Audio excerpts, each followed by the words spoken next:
Assalamualaikum warahmatullahi wabarakatuh. Perkenalkan, nama saya Zulfiar Fatul Fadilah dengan NIM 2105121427.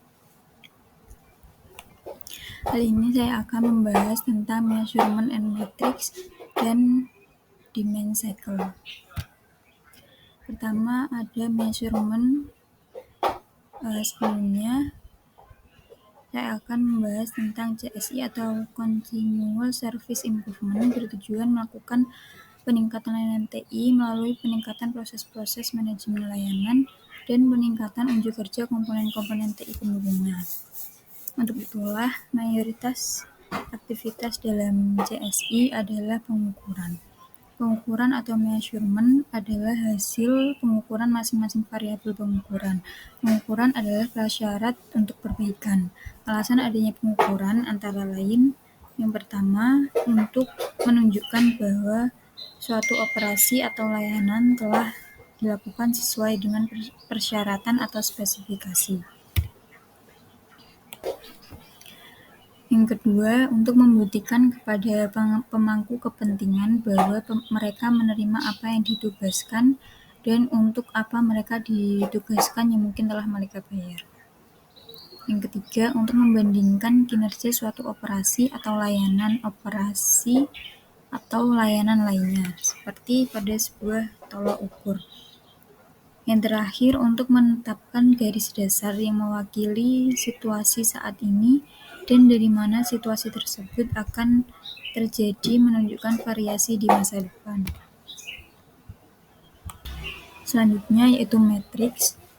Matriks adalah sesuatu yang diukur dan dilaporkan untuk membantu mengelola suatu proses layanan TI atau aktivitas dan dilakukan untuk mengukur Key Performance Indicator atau KPI. Terdapat 3 hal yang dapat diukur dari matriks, yaitu teknologi matriks, proses matriks, dan service matriks. Teknologi matriks merupakan pengukuran terhadap suatu komponen, umumnya terkait dengan unjuk kerja komponen, ketersediaan, dan lainnya. Contohnya, kecepatan koneksi jaringan komputer atau daya tahan sebuah server. Selanjutnya yaitu proses matriks, merupakan pengukuran unjuk kerja proses manajemen layanan, umumnya diukur dalam bentuk Critical Success Factor atau CSF dan Key Performance Indicator untuk tiap proses layanan TI.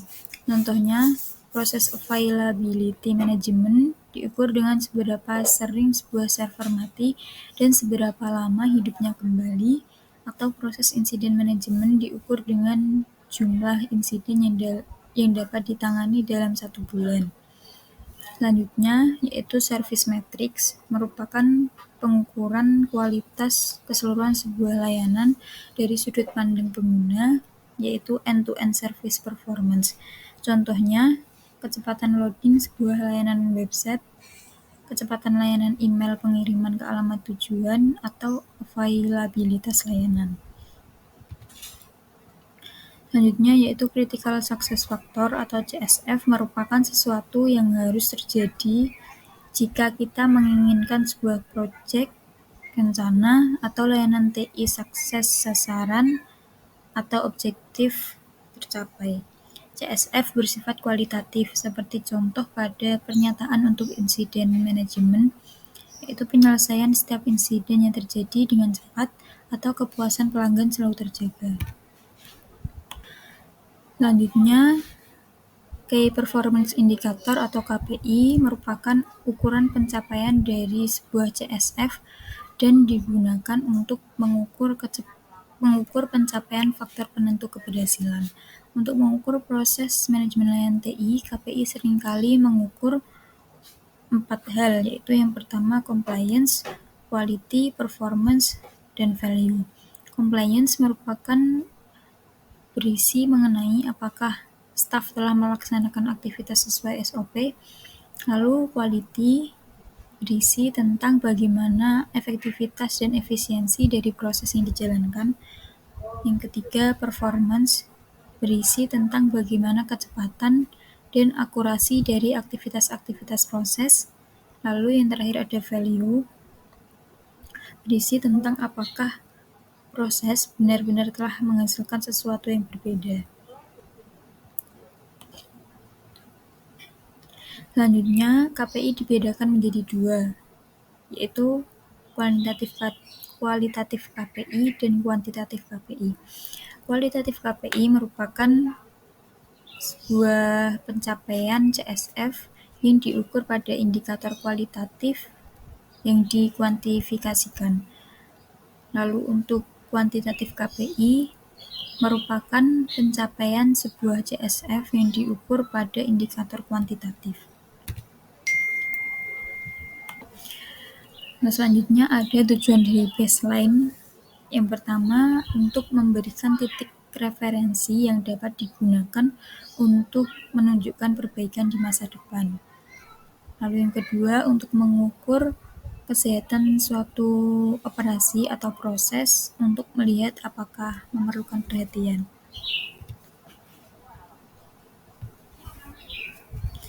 Pembahasan selanjutnya yaitu tentang demand cycle atau siklus demand. Siklus demand diperkenalkan oleh W. Edwards Deming sebagai metode peningkatan kualitas. Siklus Deming merekomendasikan perubahan perbaikan dilaksanakan tidak sekaligus, namun melalui peningkatan tahapan-tahapan kecil yang terus-menerus. Tahapan-tahapan dalam siklus Deming yaitu ada 4, plan, do, check, dan act. Setiap siklus perbaikan selalu diawali dengan aktivitas konsolidasi untuk mengukur baseline terakhir dan untuk mencegah adanya penurunan kembali kualitas layanan TI. Tujuan utama dari siklus Deming adalah kestabilan proses perbaikan terus-menerus. Seperti yang saya sebutkan tadi, kegiatan utama dari siklus Deming yaitu ada 4, plan, do, check, dan act. Yang pertama, plan. Plan merupakan tahapan perencanaan yang meliputi aktivitas mengukur kondisi saat ini, menentukan tujuan, melakukan gap analysis, menentukan metode, dan menentukan rencana aksi. Hal-hal yang perlu diperhatikan dalam tahapan plan adalah garis besar dari masalah yang harus diselesaikan, sumber daya yang dimiliki perusahaan dan dibutuhkan dalam penyelesaian masalah. Yang ketiga, tujuan dari perencanaan, dan berdasarkan tersedianya sumber daya, apa solusi terbaik yang bisa dilakukan. Lalu tahap selanjutnya ada do, yaitu mengalokasikan semua sumber daya yang dibutuhkan dan melaksanakan proyek perubahan untuk mengelola proses-proses. Yang tahapan ketiga yaitu check, yaitu melakukan evaluasi apakah target proyek telah tercapai atau belum dengan membandingkan hasil pengukuran sesudah proses peningkatan dengan baseline dan target pencapaian yang ditetapkan di tahapan plan. Tahapan yang terakhir yaitu act, yaitu menindaklanjuti hasil audit atau evaluasi pada tahapan cek untuk mengevaluasi semua hal yang telah dilakukan dan mencari peluang peningkatan atau perbaikan yang masih dapat dilakukan. Output akan menjadi input bagi tahapan plan proyek perbaikan berikutnya. Adapun beberapa contoh penerapan dari demand cycle dalam perusahaan yaitu yang pertama, melakukan definisi terhadap proses kerja yang berulang. Yang kedua, ada ketika akan mengembangkan dan meluncurkan produk atau desain baru. Yang terakhir, ada ketika sedang melakukan verifikasi masalah dengan merencanakan pengumpulan serta analisis data. Selanjutnya yaitu kelebihan dari demand cycle. Yang pertama, flow mudah dipahami. Yang kedua, bisa mendeteksi potensi masalah sejak awal. Dan yang terakhir, berkesinambungan. Lalu untuk kekurangan dari demand cycle sendiri, yaitu yang pertama, prosesnya bersifat statis karena alurnya hanya berputar pada siklus plan, do, check, dan act, sehingga jika ada perubahan akan membutuhkan waktu lama karena harus kembali dari awal. Lalu yang kedua, ada proses yang dilakukan harus sesuai dengan alur.